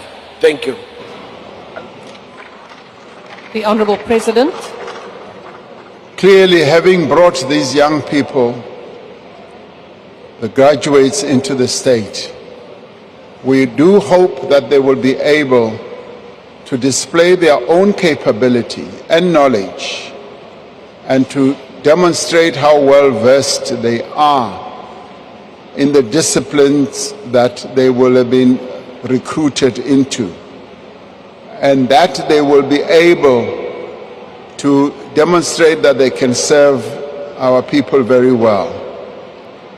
I speak about this out of great encouragement and hope, particularly in relation to what we saw during COVID. During COVID, we brought some 800,000 young people into our various schools as teacher assistants, and many of them had come either out of university or colleges, and they came at a time of peril in our country, and I applaud them because they showed a great deal of bravery to go in, work in our schools, which at the time many people were, petrified about, particularly as we opened schools at the height of COVID. And just that mere opening of schools has served us so well, because our young people have continued to move ahead on their educational journey. But the defining thing that happened during that period is how many of these young people got into our schools and started demonstrating their capabilities as teacher assistants. Many of them were brought in just for menial jobs, such as helping with either masks distribution or either disinfectants, handlers, and ensuring that the children are safe. But in no time, they were able to perform higher level jobs of being teacher assistants, helping with the IT processes in the schools, also helping with the delivery of some aspects of the curriculum. And it showed us, much as they were just there for a year or just, for a slightly extended period, that it is a wise thing to do to bring graduates and young people into the public service. And we got a foretaste of what it can mean when you bring a new cohort, a younger cohort of younger people, of graduated people into the public service, because it rejuvenates the work that we do in government. Many of the school, either principals or teachers, were so pleased that we had initiated this teacher assistant process, and they were very sad, often very sad, to see them go, because these were job opportunities as we didn't have the ongoing finance to support them. so this recruitment process can be made more sustainable as the young people themselves distinguish themselves with their own capability. And as spaces open up and as the older workers retire, we are then able to infill with the younger people who are more qualified in various disciplines. And that is why we've identified these disciplines. Some disciplines that were hitherto not even there in government service. We're now creating them, and the Public Service Department is opening all those opportunities. I see this as the most exciting type of work that we are doing in government at this point in time. Thank you, Honorable Khater. The second supplementary question will be asked by the Honourable Maseko. Thank you very much, Deputy Speaker. Mr. President, the graduate recruitment scheme is a promising start, but reality is it needs to fit into wider strategy for transforming our education and innovation system. It means absolutely nothing for young people to graduate without ability to fairly compete for opportunities to put food on the table for themselves and their families. Now, with 80,000 plus graduate certificates that have yet to be issued, some since 2012, how will these graduates be assisted in a fair, transparent manner while promoting diversity and preventing political interference in order for them to benefit from this scheme? The Honourable President. Honourable Deputy Speaker, the mere fact that this program's requirements are opening it up for competition on a fair and transparent basis, in my view, begins to remove the temptation of political intervention or interference, because it needs to be done openly and transparently. Now, the 800,000 or so young people that we brought in was on the basis of precisely this. It was open, and young people presented themselves, and then the best were then selected. I have not heard of any problem about political interference in that. The issue of certificates is a matter that I know is being addressed. It's a matter that has concerned me for the longest time, that why does it take so long after young people have graduated for them to get their certificates? And I'm told that the backlog is now being addressed. It is something that should never really have happened as it is, but it was in the end meant to ensure that the qualifications that people get and the certificates have a sense of integrity as well, but that is being addressed. And of course, we want young people or graduates to be able to get jobs or positions that are sustainable, where they will be able to earn a living and, yes, be able to put food on their families' tables. So that is one of the issues that we continue to balance. And it also has to do with the financial resources that the state has. And in the end, when, for instance, the budget is presented, we should be able to hear precisely the initiatives that we are going to take to ensure that, yes, we open up more opportunities, but those opportunities have to be in accordance with the financial resources that we can muster, because the need is huge, but in the end, our own capabilities are constrained by the lack of massive financial resources. But it is a process that we are addressing and carrying on with a great effect. Thank you, Deputy Speaker. The third supplementary question will be asked by the Honourable Mkitama.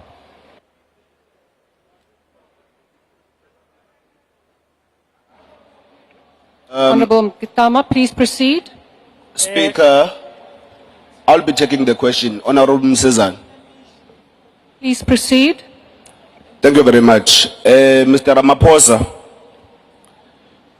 youth unemployment, by the way, the youth, there is a majority in this country, remains a key issue currently in our country. But let me first deal with your responses or utterances that you just made in your responses. You mentioned teacher assistants. Mr. Ramaphosa, when there were these great numbers you are referring to with regards to teacher assistants, they ended up teaching in classrooms because of the workload in those very classrooms as a result of the thousands of unemployed graduates in the teaching sector. Secondly, yesterday I was in KZN where above 200 unemployed doctors that are graduates were marching to the legislature in KZN currently. And in your response, you also mentioned the healthcare professional. I just want to point that to your attention first before I deal with my question. Could you provide specific timelines for its implementation? But I will allow you a few seconds more. The standard is 16 seconds. You have now 3 seconds left. Thank you. Could you provide specific timelines for its implementation, the key milestones that the government aims to achieve? Additionally, what mechanisms are in place to ensure accountability in the recruitment, placement and long-term development of graduates within the government and state-owned enterprises? Honourable Member. Honourable President. Thank you, Honourable Deputy Speaker. The time frames are in line with the program of recruitment that the Department of Public Service has set out, and the safeguards with regard to accountability and transparency are embedded in the program itself. And where there are areas of weakness, we would obviously welcome hearing what those areas are. And for instance, where there might be political interference, we would want to hear that, because that should never be allowed. Young people or those who might be recruited into this program must know and have the confidence that they will be chosen on merit, they will be able to be competitively selected so that they can get into these types of programs. Yes, we know that there's a problem throughout the country of doctors who are qualified, who continue to raise their own plight and their own situation. This is a matter that we are addressing, and it is based also on the resources that government has. And as our resources improve, it is our clear intention that those young people that we have been able to educate as a nation should be able to get jobs, should be able to get an opportunity to serve the nation. That is something that we are working on. Thank you, Deputy Speaker. The last supplementary question will be asked by the Honourable Ghana.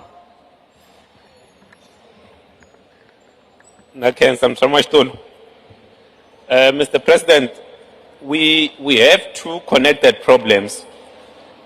On one hand, government is not able to attract the brightest young minds from our tertiary institutions. And on another, we have government that's arbitrarily closing opportunities for those over the age of 35. Since your election, what have you done to make government an employer of choice for the brightest young graduates and opening opportunities for South Africans over the age of 35 to work in the public service? The Honourable President. Thank you, Honourable Deputy Speaker.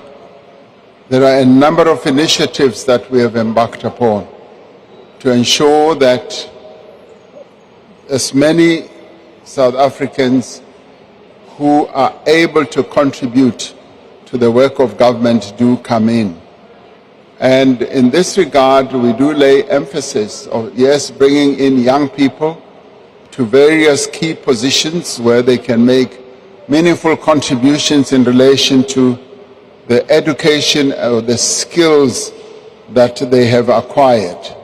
And that is why I said we are concerned about those who have become qualified in various disciplines and cannot find work. Wherever one goes, be it either in the streets of our country, in door-to-door processes, parents always say, this country has been good in educating our young people, but they do not have jobs. And that is a reality that we are having to deal with. And we therefore are creating a number of opportunities.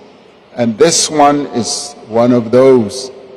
And we will be able to point to many more young people coming into government service as we ensure that this program does spread. And Honorable Speaker is one of those who to me looks very young and has been given this opportunity to be here as well. So we want more of his ilk to come also to Parliament. But at the same time, we cannot forego or neglect the unemployment status of those who are above 35. So therefore, all efforts are being made by government to also open opportunities for those who are above 35. Because there can be a tendency to focus on the young, 18 to 34, and ignore those who are 35 and above. And so we also say that we're opening up as many opportunities as possible, even for those who are above 35. So our approach is comprehensive processes of recruitment, and we, through the recruitment of graduates, are not just limiting to the much younger ones, we're also broadening it. And we have found that in the applications that come through, we do have a number of people who are above 35. So it is all encompassing, and we want it to be all beneficial to everyone who seeks to be employed. And also to bring the brightest, the most able to come and serve the people of South Africa. That is our focus, and it is something that we seek to achieve. Thank you, Honorable Deputy Speaker. Thank you very much for this opportunity. Honourable members, that concludes the questions to the President. I thank the Honourable President.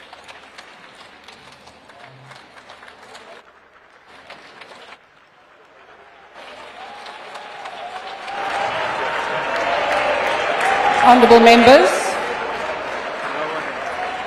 I request members to stand and wait for the presiding officer and the mace to leave the chamber. That concludes the business for the day, and the House is adjourned.